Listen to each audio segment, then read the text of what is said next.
ఈరోజు దేవుడు నీతో సూటిగా మాట్లాడుతున్న మాట ఏంటో తెలుసా? సూటిగా అడుగుతున్న మాట, ఈ లోకంలో నీకు ఎవరున్నారు?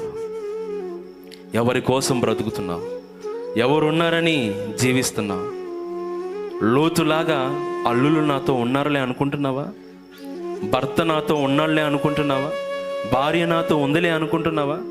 నా కన్నవారు, నన్ను కన్నవారు, నా తోబుట్టువులు, నా మిత్రులు, స్నేహితులు నాకున్నారుగా, నాకు దిగిలేదని అనుకుంటున్నావా? అయితే దేవుడు నీకు ఒక అవకాశం ఇస్తాడు. ఏంటో తెలుసా? ఎవరెవరైతే నువ్వు ఉన్నారనుకుంటున్నావో వాళ్ళు ఎంతవరకు ఉంటారో, ఏమాత్రం నిన్ను సేవ్ చేస్తారో కొన్నిసార్లు నీకు అర్థమయ్యేటట్లుగా దేవుడు చేస్తాడు. అలా అర్థమయ్యేటట్లు చేయటానికే కొన్నిసార్లు నీ హృదయానికి గాయాలను అనుమతిస్తాడు దేవుడు.